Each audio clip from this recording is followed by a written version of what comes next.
So welcome everybody in these unprecedented times. I hope everyone's staying sane. Just wanted to quickly introduce the initiative, and bearing in mind the current lockdown situation, we're looking to do more in the way of remote access to information and sharing ideas, just as we have been. Just a quick overview, because a lot of people are really familiar with our initiative. Investing in Ethnicity was launched in 2016, and since then we've also run conferences and our awards event, which we are looking for nominations at the moment. We felt that this topic area is quite important to keep things on the agenda around ethnicity, especially looking at staff redundancies, staff being and employees being furloughed, and the unrest and divides that can happen, and counter inclusion. The maturity matrix was supported by the all-party parliamentary group for governance and inclusive leadership over the past 3 years now, and supported within government. This year it's changed slightly. It used to be 4 topic areas, but this year it's divided into topics around the key topics that we felt were important to drive this agenda forward. So firstly, board and allies, and that looks a lot at engagement. Huma will go further into this, so I'll go for it quickly. Secondly, data and policy, something very important with the pay gap reporting consultation that happened last year. Looking at culture inclusion, how to engage the wider organisation and change behaviours and culture. And then we've split out ERGs and networks to give a more insightful look at what your network and ERG is doing within the organisation and how that's supporting the wider business. And then finally, employee life cycle, which looks at recruitment, everything from recruitment all the way through to career progression. Next one. So we've made this as simple as possible because of the feedback we had over the years regarding the matrix was people didn't want to spend 2 weeks filling out a benchmarking exercise. We don't ask for evidence, so we've kept this as simple as possible, and we've envisaged that it takes about 60 minutes if you know what your organisation is doing to fill out the matrix, and we made that even easier this year. So firstly, you've got guidance notes, but you can also download them on the website. And this year, we're making it simple by allowing you to submit a form online, which will give us better data coverage as well, like to see and align you with other companies regarding where your business is within different areas of the matrix. So we envisage the form will only take 60 minutes to fill in if you know what you're doing and you're with the right people who have all done different areas within the organisation to do with ethnicity. So the guidance notes, you'll see, Huma's going to go more into this, but you'll see that it gives, everything's broken down into action points that your organisation can partake in. Huma's going to have a more deeper dive into that. So just a quick look at the live version of the website. So it's quite simple to fill in. As you can see, put your company in and your name, and then your email address. So rather than filling it out using the PDF, which was done in the past, you can complete, and then we have different sections on up to 50% complete, planned or alternative. If you fill in any of those areas, you do get extra points in your report, and we ask you to fill in details in the box below on that point and what the alternative was that you've done, or how much have you planned, and where you are on that point. So it's quite straightforward. The great news is that you can save that whenever you want to and come back to it. It's either go on to next, or you can save and resume for later, and that will send you a link to your email so you can come back to that form whenever you want. If you can see on the right hand side, we also have, and this is in your guidance notes as appendix 1 at the back, it gives you an overview of some of the different points you can get by ticking the other sections. We don't ask for evidence on any of this, but we do spot check evidence and go back to companies and ask them for different areas and proof, so we know if you've been making up stuff on it. Brilliant. And what happens next? Once we've got your submitted matrix in, we will give you a company report, and that report will look at a comparison of where you are compared to other companies. It will also give you some recommendations on what companies are doing well and where it is, and give a picture around the landscape of ethnicity. If some of the people on this Zoom call are members, if you are a member, you know that you get access to regular meetings and like our workshops for future leaders, exec breakfasts, our action groups for D&I and people that are passionate about this agenda, and also the deeper dive and consultations around what to do next regarding the maturity matrix. Hi everyone, I'm Huma Qazi, so I'm going to be taking you through the matrix. Some of you may remember me from a couple of years ago and attending those sessions where we had a not so swish online form, which is brilliant to see, Sarah. We had an Excel spreadsheet, but the fundamentals were there and it has progressed. It has progressed with fantastic feedback. And again, in terms of taking a look at why we call it the maturity matrix, part of this is progressing through the different levels. So starting from employer to star to advanced and exemplary, the sequencing is to add up to the 450 points, how you're progressing in terms of that maturity, how much you're doing around ethnicity and how embedded that is within the organization.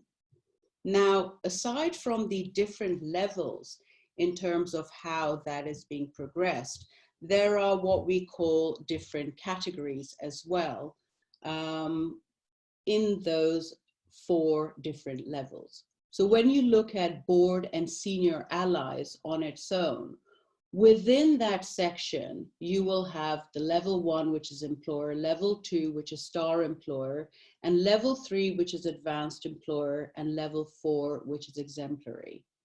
There is a certain level of achieving not just the scoring, but in terms of what you're actually doing, how much executive engagement you have, and how you are actually either at the start of your journey or you are far more progressive in comparison to your peer group within the industry and outside of the industry in comparison to other sectors.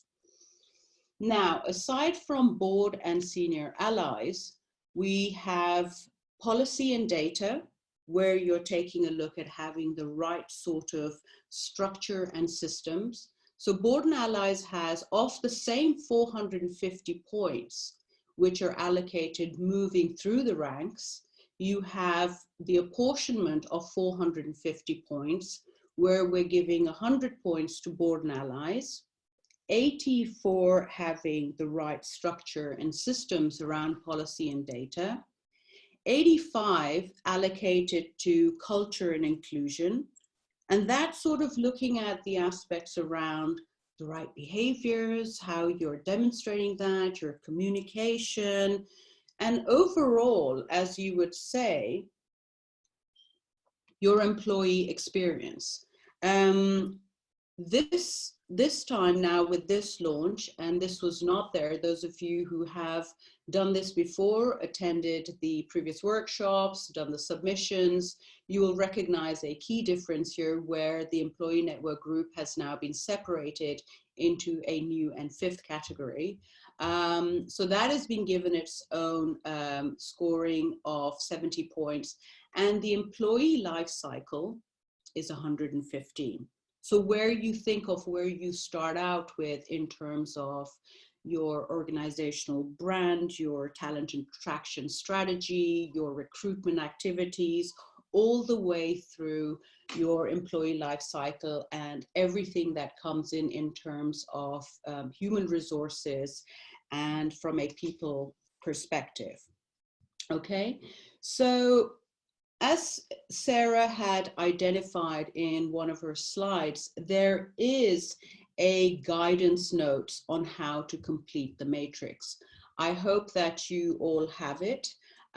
because I will be sort of just talking you through it. If you don't have it, we can make sure that you are sent the link or you are sent the document. It's a simple PDF and it's structured very well in terms of giving you the key notes and guidance around how you would fill this. Now, the guidance is ideally you should have about 4 core representatives to give different viewpoints and have that different perspective. Now, that could be you could get that variety either taking a look at just this section alone. When you talk about board and allies, you are looking at assessing senior executives, D&I champions, potentially executive sponsors.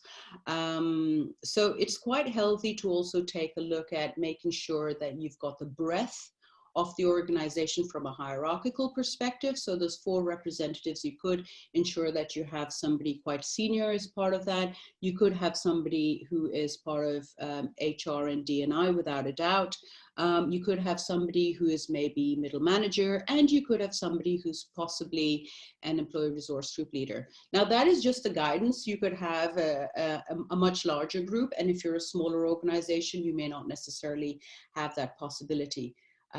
Like Sarah said, you know, there is a number of things that may be spot checked, but again, the guidance is being provided in order for you to be able to gather the data, submit the best information possible so that the Investing in Ethnicity team can actually pull together that information and be able to establish some sort of understanding, and where you can correlate the data coming through the different submissions to be able to have some sort of benchmarking exercise and be able to see trends, which Sarah will cover shortly. So board and allies covers a number of sections. So if you do have the guidance document to hand, we are looking at pages 12 and 13. And over here, you will see we're talking about areas such as evidence around championing, evidence around having a ring-fenced budget, for instance, for ethnicity initiatives, making sure that your D&I strategy, your people strategy, actually addresses ethnicity and what you're actually taking a look at doing to improve or to shift the dial. In terms of your specific L&D initiatives, what are you doing at an executive and senior level? How are you raising that awareness and also changing behavior? So I'm going to move on now to policy and data and taking a look at those systems. So policy and data is making sure that you have HR systems that are capturing not just the data on ethnicity, but trying to understand where you have a base case. Because once you establish a base case, only then when you rerun, whether it's surveys, whether it's measurement of data points, it's only then that you can see and understand your trends. Whether your patterns are, you are pretty much staying the same, or you are improving, or things are not getting better. Are you increasing at an increasing rate, or are you decreasing worryingly at an increasing rate? So, for instance, you can take a look at data points around attrition. You can take a look at data points around which level within the organization. You can take a look at duration of employment. So there's so much that you can do around that. But if you do not have the mechanism to record that data, and you don't want to get stuck in analysis paralysis and where everything's a super duper manual exercise, this is where an organization and the maturity matrix really helps, because it provides a certain element of guidance around how you would measure those key points. So there's a number of things within here, and everything's not just internal. It's not just what you're doing within your organization. You'll see the key point down here on supply chain and diversity strategy. What are you doing in terms of a ripple effect with all of the organizations that are working with you? What is the actual, let's say, SME sort of mix? in terms of how you are diversifying your supply chain, in terms of your suppliers, in terms of your key stakeholders, in terms of those partners that work with you. On culture and inclusion, it's things that are quite visible, how you're communicating, how regularly, the events that you're having, who's attending, who is speaking. It gives you, again, a very clear set of guidance. Those are pages 16 and 17 on the guidance, but also taking a look at, you know, how are things being sponsored? How are things being supported? How often is it? Is there actually a spotlight on ethnicity, let's say, on either your intranet, or whether you're using Microsoft Teams, or whether you have Slack, or whether you have Workplace, you know, whatever your internal systems are, is there a conversation? Is there visibility? And that is a culture. I mean, this is called culture and inclusion, but it's also a culture of inclusion. So if you don't see it, if you don't hear it, it's something that you definitely need to have, that is visible, that is there, that is frequent. So again, this is the area that sort of measures that. The employee network groups, in terms of those fantastic champions who are representing diversity and spearheading all those co-chairs, those leaders within your organization. Do you have a multicultural group? Do you have a BAME group? Whatever you call it, the idea is that they are advancing the D&I agenda around understanding the needs of ethnic minorities, understanding the needs of a group that may feel marginalized because they are not part of the dominant group. Now, what is being done around that? How much support are they being provided? Do they have executive leadership? Are they being given any sort of budget to achieve different things? And do they, as leaders and co-chairs that are sticking their neck out in terms of a discretionary effort, are they getting development opportunities? So this section measures that. And finally, the employee life cycle. How are you shining a spotlight in terms of getting people into your organization?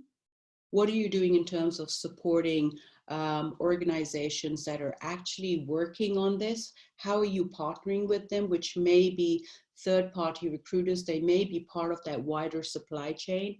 What are you doing around inclusion training that is specific to also raising and understanding, maybe not just around just ethnicity, but understanding the impacts of intersectionality, around bias, marginalization, or just even going into the micro level and thinking about micro behaviors? Where are you putting your efforts within that, and how well have you done? And how are you progressing on that? So essentially, the inclusion formula starts with making sure you have that purpose and strategy.